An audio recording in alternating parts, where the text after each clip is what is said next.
Assalamualaikum warahmatullahi wabarakatuh. Perkenalkan, nama saya Aini Rahma, NPM 4, dan rekan saya yaitu Firdausyah Ismi, NPM 34. Di sini kami akan menerangkan tentang sequence diagram. Yang pertama, definisi dari sequence diagram. Sequence diagram adalah diagram yang menggambarkan interaksi objek dan mengindikasikan atau memberi petunjuk atau tanda komunikasi di antara objek-objek tersebut. Sequence diagram digunakan untuk menggambarkan perilaku pada sebuah skenario dan mendeskripsikan bagaimana entitas dan sistem berinteraksi, termasuk pesan yang digunakan saat interaksi. Semua pesan dideskripsikan dalam urutan pada eksekusi. Sequence diagram berhubungan erat dengan use case diagram, di mana satu use case akan menjadi satu sequence diagram. Yang selanjutnya yaitu kita akan masuk ke dalam kegunaan sequence diagram. Yang pertama yaitu menganalisa, mendesain, dan memfokuskan pada identifikasi sebuah metode yang digunakan sistem. Yang kedua, sebagai alat untuk mengomunikasikan kebutuhan requirement kepada bagian teknis. Sebab diagram ini lebih mudah untuk dibaca dan diimplementasikan. Yang ketiga yaitu salah satu jenis diagram yang sangat cocok dipergunakan untuk mengembangkan model deskripsi use case menjadi sebuah spesifikasi desain. Yang keempat yaitu sequence diagram ini digunakan untuk menggambarkan dan memodelkan use case. Yang kelima yaitu berguna untuk memodelkan sebuah logika dari sebuah metode operasi, function maupun prosedur. Yang keenam yaitu digunakan untuk memodelkan logika dari service. Komponen-komponen sequence diagram ada banyak, yaitu aktor. Aktor berfungsi sebagai simbol untuk mempresentasikan entitas yang berada di luar sistem dan berinteraksi dengan sistem. Mereka bisa berupa manusia, perangkat keras, ataupun sistem yang lain. Left line. Fungsi dari simbol ini adalah mengeksekusi objek selama sequence atau message dikirim atau diterima dan aktivasinya. Yang ketiga yaitu ada general. Fungsinya yaitu mempresentasikan entitas diagram. Entitas ini memiliki nama, stereotype atau berupa instance atau kelas.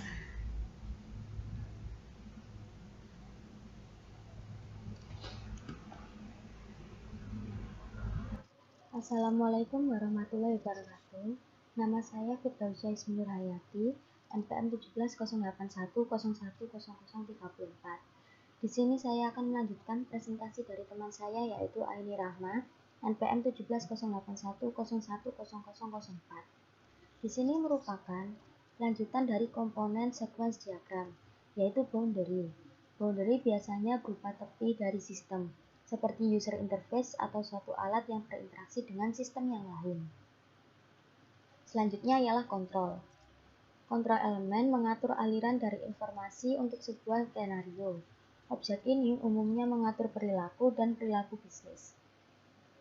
Selanjutnya ialah entity atau entitas. Entitas biasanya merupakan elemen yang bertanggung jawab menyimpan data atau sebuah informasi. Selanjutnya ialah aktivasi, yaitu suatu titik di mana sebuah objek mulai berpartisipasi di dalam sebuah sequence yang menunjukkan kapan sebuah objek mengirim atau menerima objek. Yang selanjutnya ialah message entry atau berupa simbol tanda panah. Simbol ini berfungsi untuk menggambarkan pesa atau hubungan antar objek yang menunjukkan urutan kejadian yang terjadi. Yang selanjutnya message to self atau tanda panah putus-putus yang mengarah ke bagian kiri. Ini merupakan simbol yang menggambarkan pesa atau hubungan objek itu sendiri, yang menunjukkan urutan kejadian yang terjadi. Selanjutnya ialah message return atau suatu tanda yang seperti berbelok. Ini menggambarkan dari pengiriman message digambarkan dari kanan ke kiri. Penggambaran diagram sequence ialah Objek-objek dalam sekuens diagram diurutkan dari kiri ke kanan. Aktor yang menginisiasi interaksi biasanya ditaruh di paling kiri dari diagram. Sekuens diagram terdiri dari dua dimensi, yaitu dimensi vertikal atau mempresentasikan waktu dan dimensi horizontal atau mempresentasikan objek-objek yang terkait. Bagian paling atas dari diagram menjadi titik awal dan waktu berjalan ke bawah sampai dengan bagian dasar dari diagram. Garis vertikal disebut lifeline, diletakkan pada setiap objek atau aktor. Kemudian lifeline tersebut digambarkan menjadi kotak ketika objek melakukan operasi. Kotak tersebut disebut dengan activation box. Contoh sekuens diagram. Dalam proses bisnis, Sistem Informasi Pengujian Kualitas Air PDAM Surabaya Sembada Kota Surabaya merupakan proses bisnis di mana pelanggan dapat melakukan transaksi pembelian parameter pengujian kualitas air. Hal ini dimaksudkan untuk mempermudah pelanggan dalam melakukan proses pembelian parameter, di mana customer bisa melakukan transaksi yaitu berupa pembelian atau pengubahan tipe pada parameter air. Berikut contoh sekuens diagram pembelian parameter air. Ini dapat diberi contoh langsung pada saya menggunakan aplikasi draw.io. Di sini ibaratkan aktor ialah pembeli. Lalu memiliki 5 bagian, yaitu di halaman pertama atau halaman utama, yang kedua pilih paket, yaitu pilih paket parameter, yang ketiga data pembelian, yang keempat kontrol data, dan yang terakhir kalkulasi total biaya pembayaran. Di sini pembeli dapat melakukan pilih halaman parameter atau pada halaman utama. Di sini halaman utama akan menampilkan paket atau non-paket parameter. Selanjutnya, pembeli dapat melakukan pilihan paket maupun non-paket parameter yang diinginkan. Lalu, apabila pembeli ingin melakukan perubahan pilihan parameter yang diinginkan, dapat mengubah kembali pilihan sesuai dengan apa yang diinginkan.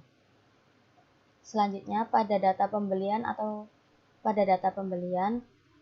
menampilkan parameter yang telah dipilih oleh pembeli.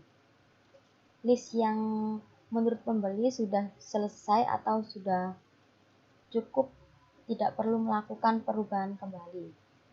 Lalu, dari tampilan parameter yang dipilih, pembeli dapat mengisi data pembelian yang berisi nama, alamat, dan nomor telepon pembeli. Pada bagian kontrol data, menampilkan data pembelian di mana isinya merupakan data pembelian yang telah diinputkan oleh pembeli, baik nama, telepon, dan alamat. Selanjutnya, pada bagian kontrol data, pembeli melakukan simpan data pembelian, yaitu menyimpan isi dari data yang telah diinputkan tersebut. Lalu, pada kalkulasi biaya atau total biaya pembayaran, melakukan pembayaran pembelian dari pembeli tersebut. Jadi seperti total tagihan yang telah dipotong dari diskon dan pajak pembayaran. Dan yang terakhir, kalkulasi biaya atau total biaya pembayaran. Di sini menampilkan cetak bukti pembayaran ya. Jadi di sini diagram berhenti pada cetak bukti pembayaran. Berikut presentasi dari kami. Sebelumnya mohon maaf apabila ada kesalahan kata maupun perbuatan. Wassalamualaikum warahmatullahi wabarakatuh.